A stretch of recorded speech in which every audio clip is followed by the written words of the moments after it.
गौतम बुद्ध जीवन और दर्शन। गृह त्याग। महाभिनिष्क्रमण। आज ही मुझे गृह त्याग करना चाहिए। इस प्रकार निश्चय कर शया पर से उतरे। द्वार के पास जा पूछा, कौन है? ड्योढ़ी में सिर रखकर सोए हुए छत्र ने बताया, आर्यपुत्र, मैं छंदक हूँ।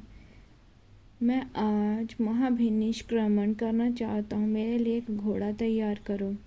अच्छा देव, क्या? उसने घोड़े का साज संभाल ले।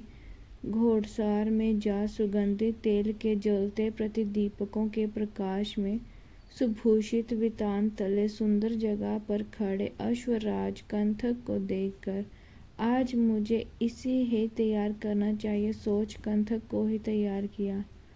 सज्जित होते समय कंथक ने सोचा, आज ही तैयारी बहुत कसी हुई है। अन्य दिनों में उद्यान क्रीड़ा आदि की तैयारी जैसी तैयारी नहीं है। आज मेरे आर्यपुत्र महाभिनिष्क्रमण की इच्छुक होंगे। इसलिए खुश होकर जोर से हिनहिनाया। वह शब्द पूरे नगर में फैल गया, लेकिन देवताओं ने उस शब्द को रोककर किसी को ना सुनने दिया। बोधिस्थ छंदक को भेज पुत्र को देखने की कामना से आप आसन त्याग राहुल माता के वास स्थान की तरफ गए। वहां शयनागार का द्वार खोला। उस समय सर के भीतर सुगंधित तेल प्रदीप जल रहा था। राहुल माता बुलंद चमेली आदि के अमन पर पुष्पों से सजी शैया पर पुत्र के मस्तक पर हाथ रखे सो रही थी। बोधिस्थ ने देहली में पांव रख खड़े खड़े देख सोचा, यदि मैं देवी के हाथ के हटाकर अपने पुत्र को ग्रहण करूंगा तो देवी जाग उठेंगी। इस तरह मेरे गमन में बाधा होगी। बुद्ध होने के पश्चात ही आकर पुत्र को देखूंगा। महल से उतर आए। जाट कष्ट कथा में जो उस समय राहुल कुमार 1 सप्ताह के थे कहा है, वह दूसरी 8 कथाओं में नहीं है। इसलिए यह सोचना चाहिए। इस प्रकार बोधिस्थ महल से उतर कर घोड़े के निकट जा उन्होंने कहा, तात कंथक, आज तू मुझे 1 रात पार कर दे। मैं तेरी मदद से बुद्ध होकर देवताओं सहित सारे लोक को पार उतरूंगा।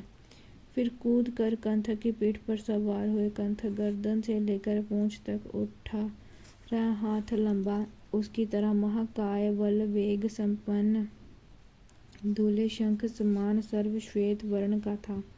यदि वह हिनहिनाता अथवा पैर पटकता तो सारे नगर में फैल जाता। इसलिए देवताओं ने अपने प्रताप से ऐसा किया जिसे उस शब्द को कोई ना सुने। उन्होंने हिनहिनाने के शब्द को रोक लिया और जहाँ जहाँ घोड़ा पांव रखता गया वहाँ वहाँ अपनी हथेलियाँ रख दी। बोधिस्थ सर्वश्रेष्ठ घोड़े की पीठ पर सवार हो छंदक को उसकी पूंछ पकड़ना अर्धरात्रि काल महाद्वार के समीप पहुँचे। उस वक्त राजा ने ये सोचा कि कहीं बोधिस्थ जिस किसी समय नगर द्वार को खोल कर बाहर ना निकल जाए। दरवाजे को दोनों कपटों में से प्रत्येक को 1000 मनुष्य द्वारा खोलने योग्य बनवाया था। बोधिस्थ महाबल संपन्न हाथी की गणना अनुसार 10 अरब हाथियों के बल को धारण करते थे। वह पुरुष की गणना से 1 खर्ब पुरुषों का बल। उन्होंने सोचा, यदि दरवाजा न खुला तो आज मैं कंथक की पीठ पर बैठे उसकी पूंछ पकड़कर लटके छंदक के साथ ही घोड़े को जांग से दबा 18 हाथ ऊंचे प्रकार को कूद कर पार करूंगा।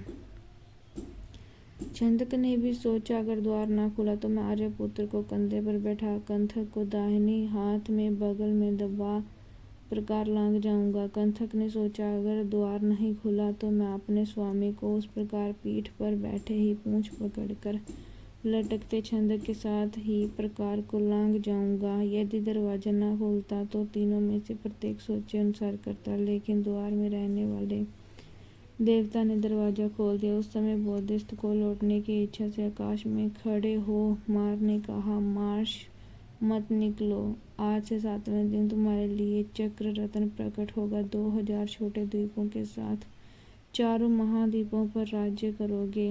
लोटा महाश, तुम कौन हो? मैं वशवर्ती मार हूँ। मार, मैं भी जानता हूँ कि मेरे लिए चक्र रत्न प्रकट होगा, किंतु मुझे राज्य से प्रयोजन नहीं। मैं शास्त्रिक लोक धातुओं को निनादित कर दूंगा, बुद्ध बनूंगा।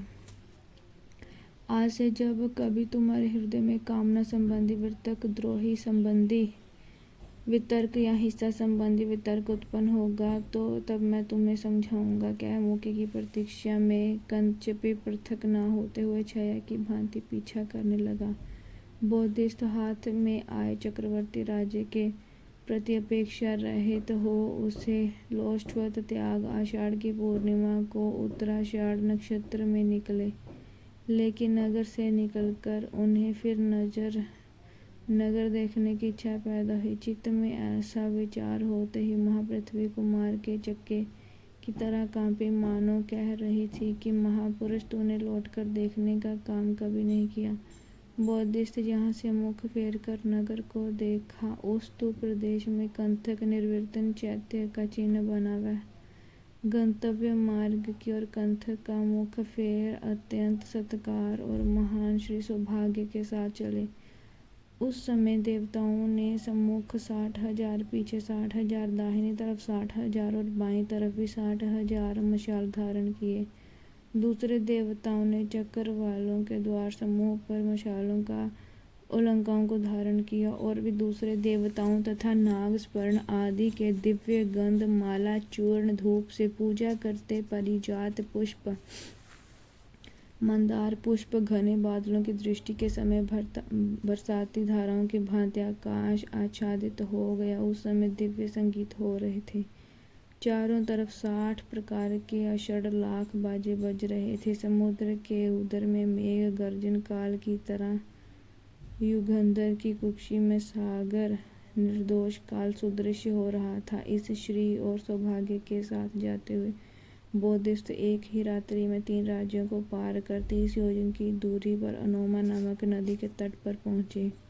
क्या घोड़ा 30 योजन से अधिक ना जा सका? नहीं, ना जा सका। वह अश्व एक चक्रपाल के अंदर निर्मित वृत्त पृथ्वी पर खड़े चक्रवात सममर्दित करे कोने कोने पर घूमकर सवेरे के भोजन समय से पूर्व लौटकर अपने लिए तैयार किया गया भोजन ग्रहण कर सकता था। किंतु उस समय आकाश मार्ग में स्थित देव, नाग, गरुड़ आदि द्वारा बरसाए गए गंधमाला आदि से जांग तक ढका हुआ था। शरीर निकलते निकलते गंधमाला के जाल तो हटाते काफी देर हो गई, इसलिए केवल 30 योजन तक ही पहुंच सका।